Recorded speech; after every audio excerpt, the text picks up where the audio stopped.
What's up everyone, it's Bones here. In today's video, I'll be featuring strikers post a new list, as you'll see that our opponent is on a pretty cool deck here with the Mana Dome and the new Dino stuff, as they're going to activate the Fossil Dig, getting themselves the Mist, and now they'll activate the Terraforming as they can get themselves the planet, and then from there they'll normal summon the Riem Heart, and they'll add themselves the Meek as they're going to now activate the planet, use the planet to get themselves Visa so that they can special summon out the Meek after they use the Mist, and then pop the Meek for the Visas in order to special summon out the Visas, and this will get them 3 effects as they have the Xeno in hand along with the 2 special summons that they get off of Meek and the field spell, so this gives them a total of 3 extra bodies, as we'll then see them go into the Lightheart, use the effect of the Lightheart to get the Reichphobia, and then from there they'll use the Reichphobia to get the Reichheart. Instead of special summoning out the Reichheart, they are going to go into Omega, which I thought was weird, and it's not even in defense position for the Reichheart, so that was definitely a misplay as they're going to go into Cross Sheep, bring out the Astrolaud as then they can trigger the Cross Sheep to bring back the Meek. They'll then go into the Baron and they're going to activate the Mist. I've been saving the Ash specifically for this,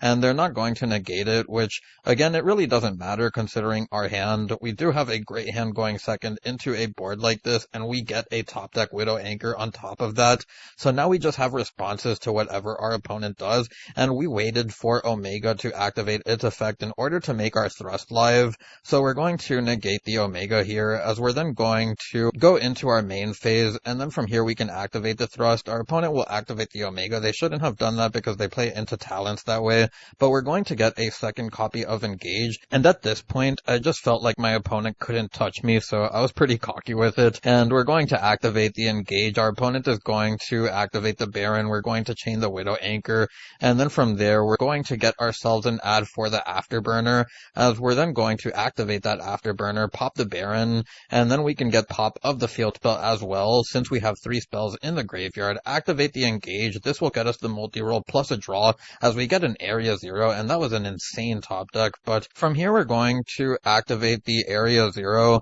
as we're then going to normal summon the Rose, use the Area 0's effect, and I'm doing this because we can just use the multi-roll on the Area 0, and we're going to get ourselves a second copy of Ray just for the follow-up, as we're going to use the multi-roll now, bring out the Ray, and then from here we can go to the battle phase, attack over the Cross Sheep, use the effect of our Ray, and then go into Hayate. Hayate will then be able to attack the Xeno, get its effect in order to send the Shark Cannon. We'll then go into Kagari. Kagari will get ourselves back the Engage, and then from there we can activate the Engage. The Engage will get us the Widow Anchor. We can get our draw 1, which we do get a talent, and we're going to rip a card from our opponent's hand, hitting their right card, so that kind of punishes them a little for not using it earlier, as we're then going to go into the Kana to stop our opponent's Omega from attacking, and then from here we're going to go into Shizuku and set 1, as we're then going to be able to use our Shizuku, and then we'll use the multi-roll here, as we're going to be able to get ourselves 2 sets, as we get an Engage along with another Widow Anchor, giving us 2 monster negations, as our opponent is going to get another Archosaur,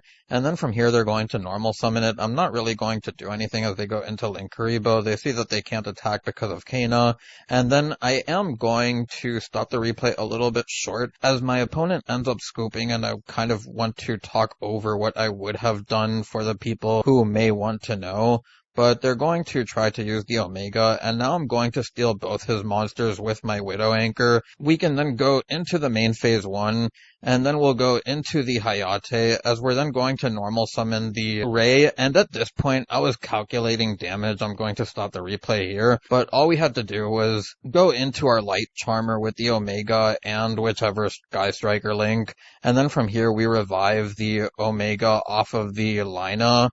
and then we can use the Linkuriboh along with the Lina to go into our Unicorn, then use the Unicorn along with the Ray in order to get the access code, and then 5,300 plus 2,800 over 7,200 life points damage is enough for game to end this replay. For this second one, and we're going against Tyr, and this is another deck I had as sleeper for the coming format, as we're going to see more graveyard reliant strategies kind of come back a little bit, even though that may change with Vanquish Soul popping up as much as it is now, but we're going to see our opponent get the planet as they're going to add themselves the Sharon. Now they can use the Sharon as they'll pitch Hellbeck, and they're going to get a few mills here, really a lot of mills as they get the Kelbeck for the mill 5, and they're going to also send the Havness off of the Rhino as they'll be able to get themselves the effect of the Kashtira, Tearlament, the Rhino Heart, and I think that they're also activating the Havness, and we're going to see that our opponent is indeed going to activate the Havness as they're going to get the mills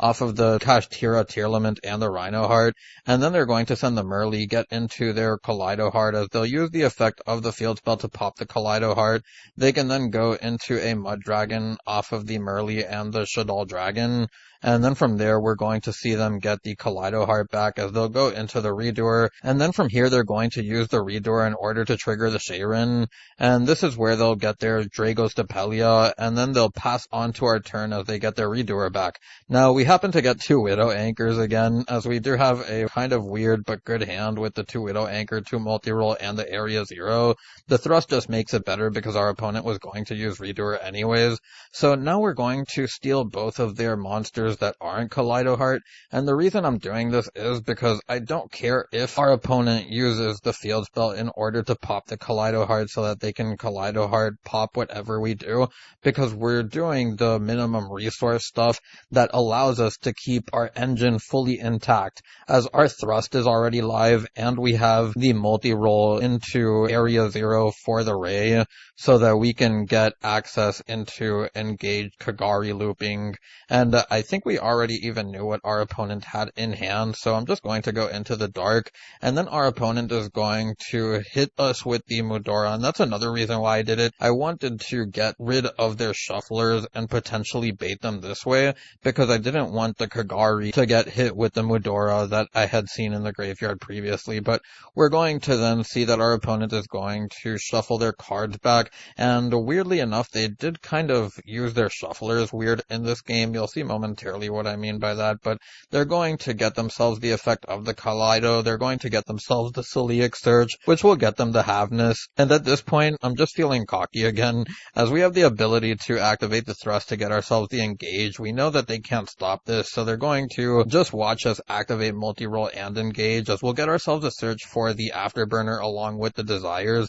and then we'll activate the Afterburner to out their Kaleido Heart along with the field spell, so that's another reason why I didn't really care about stealing the Kaleido Heart. We were going to out it anyways, and now we have full access into our engine, plus we even got a Desires, which is a draw too, if worse came to worse, but we're then going to get the Ray as we'll go into the battle phase. We can then use the Ray to get into our Hayate, but our opponent will use the Havness first, and again, I didn't care too much about the Havness, knowing that they had it, as we had enough advantage to play through anything that they could have really gotten here, but we're going to then use the Hayate's effect, which will get us a search or a send for the extra copy of Ray, and I did this because they hit their Keldo, so from here we're then going to use the effect of the Kagari, and this is where I say that my opponent is going to use their shufflers weird, where you saw previously they only shuffled their own cards back, but now they're actually shuffling back the Hayate, and I think that may have just been a misclick, as they were going for our engage but just accidentally hit our Hayate.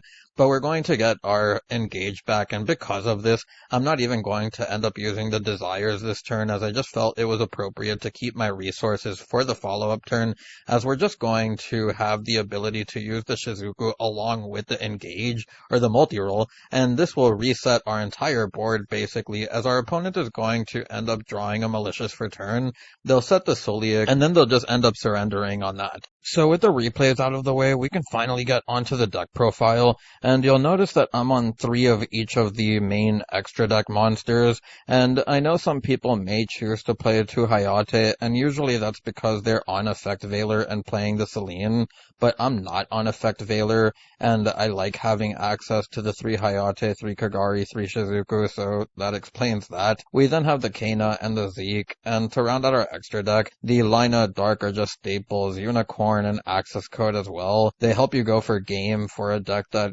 doesn't really have a lot of ways to put max damage output. And then we have the 2 Link Gauge and 1 Rose, which is another thing that I would like to talk about. I wanted to keep this deck at 40, and I wanted to play another card that I could potentially set and slow my opponent down with in order to make those Shizuku passports stronger, as you want to be able to reach your own turn and not get OTK'd by your opponent. And in the environment that we are in today, I feel like being able to slow down your opponent is more important than ever. Then I would also like to talk about the 2 Afterburners. I feel like if you're playing Strikers, always play the 2 Afterburner unless it's a weird format where targeting your opponent's face-up monster isn't that good. Having the access to 2 in order to pair yourself with the Widow Anchors as in-engine going second cards that can easily trade with your opponent's cards to break their boards is just all more important in my opinion. Then having the access to 2 multi-roll along with Area Zero is huge as well for this deck now, as with the ability to get access into our Ray so much easier now without even having to hope we get unengaged to get into it if it comes down to that. But we also have 2 engage now, which is big as well. The ability to play stuff like Droplet, where you can activate your Widow Anchor Afterburner, chain the Droplet to it, and send those to just trade with your opponent even more. It's just so much free value. Then there's other stuff I would like to talk about where, like the Bestial stuff, I think that this could be interesting depending on how the format develops. I've thought of playing a couple of Saronir with the Branded Regained in order to pair with the Droplets, because you could just Droplet, pitch the Saronir if you have to, get an extra spell name in the graveyard. Then there's the DPE and the Adventure package that you can play, as they do strengthen your boards, and the DPE synergy in order to pop itself and get itself off the main monster zone along with the draws that you get can be really important for this deck. But at the same time, I just don't like playing the extra bricks in Striker. Then you'll also see that Forbidden Chalice along with Offerings to the Doomed and the Change of Heart and Mind Control are potential options that you can play, basically just out your opponent's stuff. But with all of that out of the way, I don't really have much else to say about the deck, so I'll just get onto the card by card. And we have the 3 Ray, the 1 Rose, the 1 Hornet Drones, the 1 Rhoda, the 2 Engage, the 2 Talents, the 1 Thrust, 1 Shark Cannon, 2 Afterburner, 2 Link Gauge, 3 Imperm, 3 Widow Anchor, 2 Multi-Roll, 1 Upstart, the 2 Area Zero, the 1 Terraforming, 3 Droplet, the 3 Ash, 3 Droll, the 3 D-Barrier, which will probably be 3, there can be only ones, then the 3 Shizuku, 3 Kagari, the 3 Hayate, the 1 Kana, the 1 Zeke, the 1 Lina, the 1 Dark, the 1 Unicorn, and the 1 access code to round out the deck profile. Anyways, if you made it this far into the video, I thank you so much for watching and I hope you enjoyed. If you have any suggestions, feel free to leave them down below. It's Bones, signing out.